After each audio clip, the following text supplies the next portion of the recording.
বর্তমান কৃষিমন্ত্রী বিভিন্ন জায়গায় কৃষি এবং কৃষকের উন্নয়নের জন্য প্রায় প্রতিনিয়ত কথা বলছেন, লম্বা লম্বা বক্তৃতা করছেন। তবে কৃষিকে উন্নত করার জন্য বা বিকশিত করার জন্য সবচেয়ে আগে জলসেচ বা উন্নত সেচ ব্যবস্থা প্রয়োজন হলেও কৃষিমন্ত্রীর ব্যাপারে উদাসীন ভূমিকা পালন করে চলছেন। এই প্রকারের অভিযোগ বামপন্থী কৃষক সংগঠন সারা ভারত কৃষক সভার। পাশাপাশি সংগঠনের তরফ থেকে অভিযোগ করা হয় বিভিন্ন প্রকারের কৃষি দরদি প্রকল্প ঘোষণা করা হলেও প্রকৃত অর্থে দলবাজি করতে গিয়ে প্রকৃত কৃষকদের বঞ্চিত করা হচ্ছে। এখানে উল্লেখ করা প্রয়োজন, রাজ্যের বিভিন্ন প্রান্তরের সেচ প্রকল্পগুলোকে চালু করে কৃষি সহায়ক করার দাবি নিয়ে আজ বামপন্থী কৃষক সংগঠন সারা ভারত কৃষক সভা আগরতলায় জলসম্পদ উন্নয়ন দপ্তরের মুখ্য বাস্তুকারের কাছে স্মারকলিপি প্রদান করে। এই ডেপুটেশন কর্মসূচিতে উপস্থিত থেকে বামপন্থী কৃষক নেতা পবিত্র কর এই সময়ের মধ্যে সরকারের ভুল নীতির ফলে কৃষি এবং কৃষকের মারাত্মকভাবে ক্ষতিগ্রস্ত হচ্ছে বলে দাবি করেন। বিশেষ করে পবিত্র কর সোনামুড়ার এক দৃষ্টান্ত সামনে এনে দাবি করেন, বিভিন্নভাবে দলবাজি করতে গিয়ে বর্তমান সরকার বিভিন্ন প্রকল্পগুলো নিয়ে রীতিমতো ছিনিমিনি খেলছে। তবে এখানে উল্লেখ করা প্রয়োজন, শাসকের রক্তচক্ষুকে উপেক্ষা করে আজ শহর আগরতলা কৃষক সভার ব্যানারে যেভাবে লাল সুনামি তৈরি হয়েছে তা কিন্তু ত্রিপুরা রাজ্যের রাজনৈতিক আবহের পরিপ্রেক্ষিতে অত্যন্ত গুরুত্বপূর্ণ। উদ্যান চাষ, সবজি চাষ, বিভিন্ন ফলের চাষ, এটা জল ছাড়া কিছুতেই হয় না। ফলে এই জায়গায় দাঁড়িয়ে আমরা দেখছি প্রায় প্রতিদিনই কৃষিমন্ত্রী একটা বক্তব্য রাখছেন, কালকেও রেখেছেন।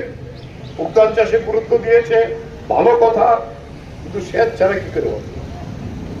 আরেকটি নতুন প্রকল্প গভর্নমেন্ট অফ ইন্ডিয়া সম্প্রতি চালু করেছেন, এটা ভালো প্রকল্প, অনেক আগে বামপন্থী সরকার চালু করেছিল।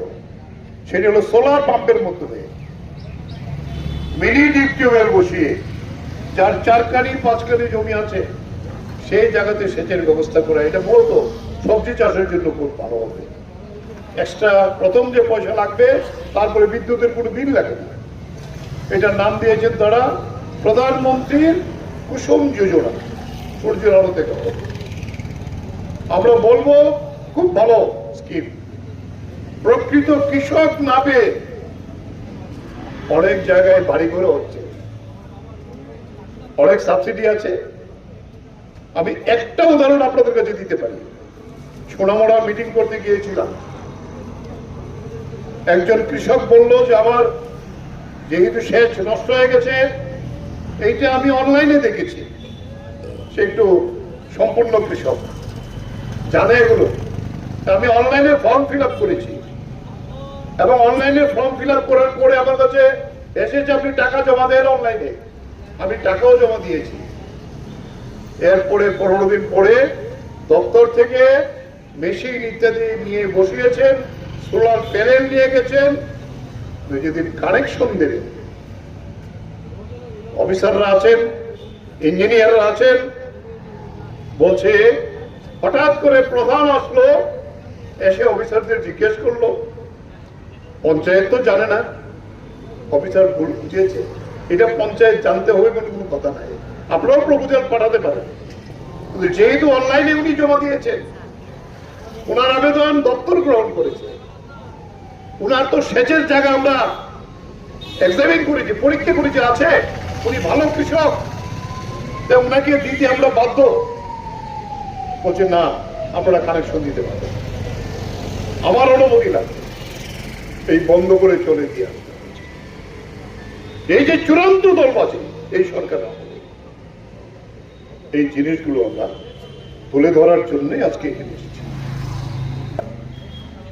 সেটা হলো গোমতী নদী বেজিমারা পঞ্চায়েতে দক্ষিণ দিকের যে সোনামুড়ার এলাকা, কাঠালিয়া ব্লক, ধনপুর পর্যন্ত প্রায় 10 কিলোমিটার।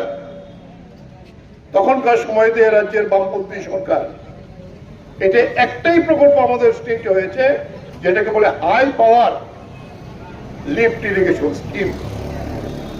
তার লাইন অন্তত 10 থেকে 20 কিলোমিটার পর্যন্ত যেতে পারে, বেজিমারা থেকে প্রায় সেখানে প্রায় 10 কিলোমিটার দূরে। কিন্তু দেখা গেল অল্প কিছু জায়গা হওয়ার পরেই সরকার পরিবর্তন হয়েছে, হতেই পারে। স্কিম তো স্কিমই আছে, ওই স্কিমটি এখনো পূর্ণ মাত্রায় চালু হয়নি।